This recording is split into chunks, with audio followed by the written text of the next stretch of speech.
ஸ்ரீ குரு ஜோதிடம் ஆஸ்ட்ரோ செல்வபிரகாஷ். ஜோதிடம் சார்ந்த தகவலுக்கு இந்த சேனலை சப்ஸ்கிரைப் பண்ணுங்க, தொடர்ந்து பாருங்க. ஒரு ஜாதகருக்கே ஒரு சிறப்பான அந்தஸ்தை எல்லாம் கொடுக்கக்கூடியது இந்த லக்னபாவம். இந்த லக்னபாவம் ஒரு ஜாதகத்தில் வழிவார்ந்துட்டா அவருக்கு எப்படிப்பட்ட அனுகூலங்கள்லாம் கிடைக்கும்னு பார்க்கணும். தோற்றம், புகழ், அந்தஸ்து, கௌரவம், அறிவு சார்ந்த சிந்தனை, இதையெல்லாம் ரொம்ப சிறப்பாகவே இருக்கும். ஒரு ஜாதகருக்கு உண்டான நோயோ கடனோ இதையெல்லாம் சொல்லக்கூடியது இந்த ஆரம்பமாக இருக்கும். ஒரு ஜாதகத்தில் 1, 5, 9 இதை திரிகோணம்னு சொல்லுவாங்க. 4, 7, 10 இதை கேந்திர பலம்னு சொல்லுவாங்க. 3 மறைவு அதிபதி, 6 மறைவு ஸ்தானம், 8 மறைவு ஸ்தானம், 12 மறைவு ஸ்தானம், 2 பணபரஸ்தானம், 11 லாபஸ்தானம்னு சொல்லப்படுது. அந்த வரிசையில் 6ஆம் பாவத்தை பற்றி பார்க்க போகிறோம். இந்த 6ஆம் பாவம் வருது ஒரு ஜாதகருக்கு ஏற்படக்கூடிய நோய், கடன், வம்பு, வழக்கு, பிரச்சனை இதையெல்லாம் சொல்லக்கூடியதாக இருக்கும். எதிரிகளை சொல்லக்கூடியதாக இருக்கும். ஒரு ஜாதகருக்கு எப்படிப்பட்ட எதிரிகள்லாம் அமைவாங்க அப்படின்னு அந்த 6ஆம் பாவத்தின் மூலியமா தெரிஞ்சுக்கலாம். எதிரிகள் வலுவா இருப்பாங்களா, இல்லை ஜாதகர் வலுவா இருப்பாரா? எதிரிகளை கையாளக்கூடிய திறமையெல்லாம் அந்த ஜாதகருக்கு கிடைக்குமா கிடைக்காதா?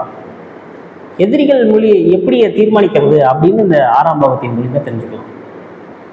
ரகசிய வருமானத்தை பற்றி தெரிஞ்சுக்கலாம். தாய்மாமன் வழி உறவுகளை பற்றி தெரிஞ்சுக்கணும்னு அந்த 6ஆம் பாவத்தின் மூலியமா தெரிஞ்சுக்கலாம். தாய்மாமன் வழி உறவுகள் ஜாதகருக்கு எப்படிப்பட்ட அனுகூலங்கள்லாம் கிடைக்கும், அவரோட ஆதரவு கிடைக்குமா கிடைக்காதா அப்படின்பட்ட விஷயங்களை தெரிஞ்சுக்கலாம். நோய் சார்ந்த விஷயங்களும் அதிகமாக தெரிஞ்சுக்கலாம். அதிகப்படியான பொருளாதார இறப்பு எப்படி ஏற்படும் அப்படிங்கிறத இந்த 6ஆம் பாவத்தின் மூலமே தெரிஞ்சுக்கலாம். ரகசியமா ஒரு பொருளாதாரம் வருது, அது ஜாதகர் கிடைக்குமா கிடைக்காதா? திடீர் புழக்கம், திடீர் பண வரவு இதையெல்லாம் கிடைக்குமா கிடைக்காதா அப்படின்னு தெரிஞ்சுக்கலாம். இதையெல்லாம் ஒரு 6ஆம் பாவத்தின் மூலியமா தெரிஞ்சுக்கலாம். ஒரு ஜாதகர் எவ்வளவு திரகாத்திரமா இருக்காரோ அந்த அளவுக்கு திரகாத்திரமா இருக்கிறதுக்கு இந்த 6ஆம் பாவத்தை சோதிக்க வேண்டியது அவசியமா இருக்கு. இந்த 6ஆம் பாவத்தின் மூலியமா தான் ஒருத்தருக்கு ஏற்படுற நோய் இதையெல்லாம் சொல்லக்கூடியதா இருக்குன்னு நான் சொல்லியாச்சு. அப்போ அந்த ஜாதகருக்கு 100 வயசு வாழணும்னா எவ்வளோப்பட்ட திடகாத்திரமா இருக்கணும், அப்புறம் அவருக்கு நோய் இருக்கா இல்லையான்னு பார்க்கணும்ல, அதையெல்லாம் சொல்லக்கூடியதா இருக்கும். இந்த 6ஆம் அதிபதி இந்த 12 பாவங்களில் இருந்துட்டா எப்படியெல்லாம் வேலை செய்வார் அப்படின்னு தெரிஞ்சுக்கலாம். இந்த 6ஆம் அதிபதி லக்ன பாவத்தில் இருந்துட்டா எப்படிப்பட்ட வேலையெல்லாம் செய்வார்னு தெரிஞ்சுக்கலாம். ஜாதகர் சோம்பேறியா இருப்பார். ஜாதகர் ஏதாவது ஒரு நோய் தொற்றுடன் போராடக்கூடிய சூழல்லாம் இருக்கும். ரகசியமான பண பரிவர்த்தனையை மேற்கொள்ளும் எண்ணங்கள் மேலோங்கிட்டு இருக்கும். லாபகரமான சிந்தனைகள் மேலோங்கிட்டு இருக்கும். உடல் உழைப்பை நம்ப மாட்டார். ஏதாவது ஒரு வகையில பொருள் சேர்க்கணுங்கிற எண்ணங்கள் மேலோங்கிட்டு இருக்கும். பரிசு அங்கீகாரம்லாம் கூட அப்படிதான் எதிர்பார்ப்பார். எந்த வேலையுமே செய்யாம நம்மளுக்கு சீட்ல அதெல்லாம் கிடைச்சிடணும் அப்படின்னு நினைப்பார். தொழில் அமைச்சுக்கிறதுல ரொம்ப சிரமப்படக்கூடிய சூழல்லாம் இருக்கும். தொழிலுக்காக போராட வேண்டிய சூழல்லாம் உருவாக்கி இருப்பார். இந்த 6ஆம் அதிபதி 2ல் இருந்தா எப்படிப்பட்ட பலன்களை வெளிப்படுத்த பொருளாதார சிக்கல் ஒரு சூழல்லாம் உருவாகும். பொருளாதார தேவையை அவரால் பூர்த்தி செய்ய முடியாது, அப்படி ஒரு பிரச்சனைகளாக உருவாகும். குடும்ப வழி உறவுகள் ரொம்ப கஷ்டப்படக்கூடிய சூழல்லாம் இருக்கும். குடும்பங்கள்லாம் பெருசாக அமைகிறதுக்கான வாய்ப்புகளே கொடுக்காது.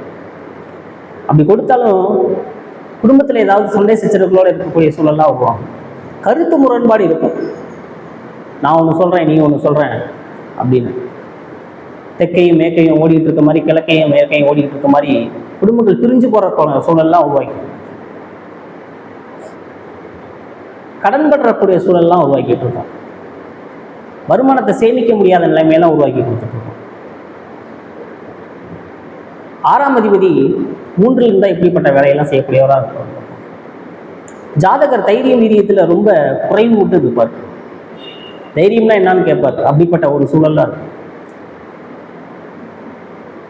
ஒரு தொழில் உத்தியோகத்தில் இருக்காருன்னா அவருக்கு சிறப்பான அங்கீகார முறையெல்லாம் அந்த பரிசெல்லாம் கிடைக்காது, கௌரவமெல்லாம் கிடைக்காது. அதுக்கான இயங்கக்கூடிய சூழல்லாம் உருவாகிடும். இளைய சகோதரத்தினா ரொம்ப கருத்து முரண்பாடு கொண்டவராக இருப்பார். இளைய சகோதரத்துக்கு மூலமா ஒத்துப்போகாத தன்மை இருந்துட்டு இருக்கும். ஒரு இடத்துக்கு பயணம் செய்யணும்னா கூட மிகப்பெரிய தடைகள்லாம் உண்டாக்கி கொடுத்துட்டு இருக்கும். புதிய விஷயங்களை மேற்கொள்ளணும்னா கூட மிகப்பெரிய தடைகள்லாம் உண்டாக்கி கொடுத்துட்டு இருக்கும். இந்த 6ஆம் அதிபதி 4ல் இருந்தால் எப்படிப்பட்ட பலன்களை வெளிப்படும் அப்படின்னு தெரிஞ்சுக்கலாம். ஜாதக நிலபுலங்களுக்கு சொந்தக்காரராக இருந்தாலும் அதன் மூலியமா கடன் படக்கூடிய சூழல்லாம் அவர் வந்துட்டு இருக்கும். தாய் வழி உறவுகள்லாம் ரொம்ப சிறப்பாகவே இருக்காது. நான் ஒன்று சொல்கிறேன், நீ ஒன்று கேட்குற அப்படிங்கிற சூழல்லாம் உருவாகிட்டு இருக்கும். தாய் ஏதாவது ஒரு நோயுடனே போடக்கூடிய சூழல்லாம் உருவாகிட்டு இருக்கும். கல்வியில் ரொம்ப தடைபட்டு இருக்கக்கூடிய சூழல்லாம் உருவாகும். கல்வியின் மூலியமாக கிடைக்கப்படுற அங்கீகாரங்கள்லாம் கிடைக்காது. ரொம்ப சிரமப்பட்டு படிக்க வேண்டிய சூழல்லாம் அவங்கள உருவாகிட்டு இருக்கும். 6ஆம் அதிபதி 5ல் இருந்தால் எப்படிப்பட்ட பலன்களை வெளிப்படும் தெரிஞ்சுக்கலாம். ஜாதகர் ஏதாவது ஒரு நோயுடனே கடனுடனே போராடக்கூடிய சூழல் உருவாகிட்டு இருக்கும். புத்திரர்கள் பெறதுல ரொம்ப சிரமமான சூழலாக இருக்கும். பல வருஷங்களாகியும் புத்திரர்கள் கிடைக்க முடியாத சூழலாக இருக்கும். குழந்தைகளுக்காக கடும் தவம் புரிகிறதெல்லாம் கூட நடந்துட்டு இருக்கும். ஸ்ரீவிரதம் மேற்கொள்றது, பாத யாத்திரை போகிறது, தீர்த்த யாத்திரை போகிறது, குலதெய்வ வழிபாட்டில் ரொம்ப சிறப்பு இல்லாமல் இருக்கிறது, இதையெல்லாம் கூட குறிக்கக்கூடியது. பூர்வீக சொத்தின் மூலியமா கடன் அடையக்கூடிய சூழல்லாம் உருவாக்கிட்டு இருக்கும். பாட்டா சேர்த்து வச்சிருப்பாங்க. அந்த சொத்தெல்லாம் இவர் வந்ததுக்கப்புறம் கரகரன்னு கரைய ஆரம்பிச்சிடும். அப்படிப்பட்ட ஒரு சூழல்லாம் கடன் நடக்கும். 6ஆம் அதிபதி 6லே இருந்துட்டா எப்படிப்பட்ட வேலையெல்லாம் செய்யக்கூடிய ஜாதகர் அதிகப்படியான நோய் தொற்றுடன் போராடக்கூடிய ஒரு சூழல் இருக்கும். தாய்மாமன் வழி உறவுகள் ரொம்ப இணக்கமாக இருக்கக்கூடிய சூழலாம் உருவாகிட்டு இருக்கும். ஜாதகர் தாய்மாமனோடவே இருக்கக்கூடிய சூழல்லாம் கூட உருவாகிட்டு இருக்கும். ஜாதகர் ஏதாவது ஒரு வகையில பணத்தை சேமிக்கணும் எண்ணங்கள் மேலோங்கிட்டே இருக்கும். திடீர் பணத்தை நம்பி இருந்துட்டு இருப்பார் ஜாதகர். கவர்ச்சிகரமான விஷயங்களை அதிகமா ஜாதகர் மேற்கொள்ள வருகிறார் இருப்பார். ரகசிய நோய் தொற்றோடு இருக்கக்கூடிய சூழல்லாம் உருவாகிடும். வெளிப்படையா யார்ட்டையும் சொல்ல முடியாது. அப்படிப்பட்ட ஒரு நோயோட வச்சுட்டு இருக்கக்கூடிய சூழல்லாம் உருவாகிட்டு இருக்கும். 6ஆம் அதிபதி 7ல் இருந்தால் எப்படிப்பட்ட பலன்கள்லாம் வெளிப்படும் அப்படின்னு தெரிஞ்சுக்கலாம். ஜாதகர் ஏதாவது ஒரு நோய் தொற்றுடன் இருக்கக்கூடிய சூழல்லாம் உருவாகிட்டு இருக்கும். மனைவியின் மூலியமே இணக்கம் இல்லாத சூழல்லாம் உருவாகிட்டு இருக்கும். கல்யாணம் பண்ணியிருப்பார், அதுக்கப்புறம் தான் பிரச்சனையே உண்டாகும். விவாகரத்து எல்லாம் நடக்கிறதுக்கான வாய்ப்புகள் உருவாக்கி கொடுக்கும். மனைவி ஒன்று சொல்லுவாங்க, இவங்க ஒன்று சொல்லுவாங்க. கருத்து முரண்பாடு இருந்துகிட்டே இருக்கும். பொருள் இழப்புகளை சந்திக்கக்கூடிய சூழல்லாம் இருந்துட்டு இருக்கும். ஜாதகர் பிரிவினையை அதிகமாக சந்திக்கக்கூடிய சூழல்லாம் வந்துட்டு இருக்கும். நண்பர்கள்லாம் ரொம்ப வருத்தப்படக்கூடிய சூழல்லாம் உருவாகிட்டு இருக்கும். தொழில் கூட்டாளிகள் வருத்தப்படக்கூடிய சூழல்லாம் உருவாகிட்டு இருக்கும். பொருளாதார இழப்புகளை சந்திக்கக்கூடிய சூழல்லாம் உருவாகிட்டு இருக்கும். 6ஆம் அதிபதி 8ல் இருந்தால் எப்படிப்பட்ட பலன்களை வெளிப்படும் அப்படின்னு தெரிஞ்சுக்கலாம். ஜாதகர் ஆயுள் சார்ந்த பிரச்சனைகளை சந்திக்கக்கூடியவராக இருப்பார். தொடர்ந்து ஏதாவது ஒரு நோயோட போராடக்கூடிய சூழலாக இருந்துட்டு இருக்கும். ஒரு குழந்தை பிறக்கும், இந்த 6ஆம் அதிபதி போய் 8ல் உட்காந்துருப்பாரு. அந்த தசாபுத்தியை அனுபவிச்சுட்டு இருப்பாரு. குழந்தை வாழ்வா சாவா போராட்டத்தில் இருக்கும். பல நாட்கள் போராடிக்கிட்டே இருக்கக்கூடிய சூழல்லாம் உருவாகும். கடன் சுமை ஏறிக்கிட்டே போகும். பம்பு விளக்கு பிரச்சனைகள்லாம் தொடர்ந்து அது இருந்துகிட்டே இருக்கும். ஒரு 35 வயசு இருக்கிறவரு நம்ம காலகட்டத்தில் இந்த பாவகங்கள் உட்காந்துருந்ததுன்னா கோர்ட்டு கேஸ் சேர்ற வேலையெல்லாம் நடக்கும். ரகசிய உறவு வச்சு சிக்குண்டு போகிற வேலையெல்லாம் இருக்கும். ஏமாளியாக இருப்பார். முக்கியமாக யார் யாரோ வந்து இவர்கிட்ட காசு வாங்கிட்டு கொடுக்க மாட்டேன்னு போகிற சூழல்லாம் இருக்கும். சொத்து நிலங்கள்லாம் வச்சு அடமானம் படக்கூடிய சூழல்லாம் கூட உருவாகிட்டு இருக்கும். தலைக்கு மேலே கடன் இருக்கும். அப்படின்னா என்ன, ஜாதகர் ரொம்ப வலுவிழந்து கடனை கட்டிட்டு இருக்கக்கூடிய சூழல் உருவாகும். கடனுக்காகவே பிறந்தான்னு கூட சொல்லலாம். அப்படிப்பட்ட ஒரு சூழல்லாம் இருக்கும். மிகுதியான பணப்புழக்கங்கள்ல சிக்குண்டு போறவங்க இருக்கும்.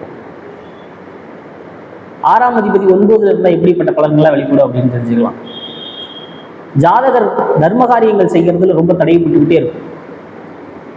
ஜாதகர் ஒரு டிகிரி பண்ணலாம்னு கூட அதை மேற்கொள்றதுக்கு படிச்சிருப்பார். ஒரு 3 வருஷம் டிகிரியை 1 வருஷம் போயிருப்பார், பாதியிலே விட்டுட்டு வந்துடுவார்.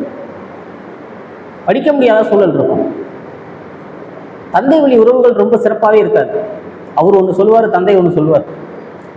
பொருளாதார சிக்கலை சந்திக்கக்கூடிய ஒரு சூழலாக இருக்கும். தர்மகாரியங்கள் செய்யணும்னு நினைச்சா கூட செய்ய முடியாத சூழல் இருக்கும். ஒருத்தருக்கு ஒரு உதவி பண்ணணும்னு நினைச்சா கூட உதவி பண்ண முடியாது. இப்படிப்பட்ட சூழல்லாம் உருவாகிட்டு இருக்கும். 6ஆம் அதிபதி 10ல் இருந்தால் எப்படிப்பட்ட வேலைகள்லாம் செய்யக்கூடியவராக இருப்பார். தொழிலில் ரொம்ப கெட்டிக்காரராக இருப்பார். தொழில் மூலியமா தன்னை அடையாளப்படுத்திக்கணும்னு நினைப்பார். அடிமை ஜீவனம் செய்யறதுக்கான வாய்ப்புகள் நிறையாவே இருக்கும். ஒரு நிறுவனத்தில் 30 வருஷம் 40 வருஷம் வேலை செய்வார். ஆனால் அவருக்கு அந்த கிடைக்கப்படுற அங்கீகாரம்லாம் ரொம்ப கிடைக்காது, பரிசு கிடைக்காது. தொடர்ந்து அடிமை ஜீவனத்தை நம்பி இருக்கக்கூடிய சூழல்லாம் உருவாகும். தொழிலில் ரொம்ப நுணுக்கமான வேலைகளை செய்ய முடியாத சூழல் இருக்கும். ஒரு சிலருக்கு வேலைக்கே போகாத தன்மை இருக்கும். அவமானப்படக்கூடிய சூழல் இருக்கும். கடன் படக்கூடிய சூழல் இருக்கும். தொழில் மூலியமா நஷ்டத்தை சந்திக்கக்கூடிய சூழல்லாம் உருவாக்கி. 6ஆம் அதிபதி 11ல் இருந்தால் எப்படிப்பட்ட வேலைகள்லாம் செய்வார் அப்படின்னு தெரிஞ்சுக்கலாம். ஜாதகருக்கு லாபம் சார்ந்த சிந்தனைகளே மேலோங்கிட்டு இருக்கும். பொருளாதார வளர்ச்சிகளை மேற்கொள்ளணும் அப்படின்னு சிந்தனைகளை மேலோங்கிட்டு இருக்கும். அறிவு சார்ந்த சிந்தனை தட்டுப்பட்டு இருக்கும். இதனால பொருளாதார இழப்புகளை சந்திக்க வேண்டிய சூழல் இருக்கும். வெளிநாட்டு பொருளாதார வர்த்தகத்தை நம்பி இருக்கக்கூடிய சூழலாக இருக்கும். வெளிநாட்டு வாழ்க்கை வாழக்கூடிய சூழல்லாம் கூட இருந்துட்டு இருக்கும். மூத்த சகோதரன் இளைய மனைவிகளிடத்துல கருத்து முரண்பாடு கொண்டவராக இருப்பார். ரகசியமா பொருள் சேர்க்கணும் எண்ணங்கள் மேலோங்கிட்டு இருக்கும். அதனால பொருள் இழப்புகளை சந்திக்கக்கூடிய சூழலா இருக்கும். 6ஆம் அதிபதி 12ல் இருந்தால் எப்படிப்பட்ட வேலைகள்லாம் செய்யக்கூடிய இருப்பார். ஜாதகர் ஏதாவது ஒரு விரயத்தை சந்திக்கக்கூடிய சூழல் இருக்கும். நிறைய பொருள் இழப்புகளை சந்திக்கக்கூடிய சூழல்ல இருந்துட்டு இருக்கும். மனைவியை பிரிஞ்சு வாழக்கூடிய சூழல் இருந்துட்டு இருக்கும். கணவன் மனைவி இருவருக்கு இடையே இருக்கக்கூடிய அந்யுன்ய ஒரு உறவு ரொம்ப பலவீனப்படும். அவங்க ஒரு இடத்துல இருப்பாங்க, இவங்க ஒரு இடத்துல இருப்பாங்க. அவங்க ஒரு கடனுக்காக போராடிட்டு இருப்பாங்க, இவங்க ஒரு கடனுக்காக போராடிட்டு இருப்பாங்க. இப்படிப்பட்ட சூழல் இருக்கும். உன்னால நான் கேட்டேன், என்னால நீ கேட்ட அப்படிங்கிற சூழல் இருக்கும். பல நாட்கள் போராடி திருமணத்தை அமைச்சுக்கிற சூழல்லாம் கூட உருவாக்கிட்டு இருக்கும். ஜாதகர் ரொம்ப சுயநலவாதியா இருப்பார். நான் எடுக்கிற முடிவு தான் எனக்கு திருப்தி, சந்தோஷம், மகிழ்ச்சி அப்படிங்கிறது.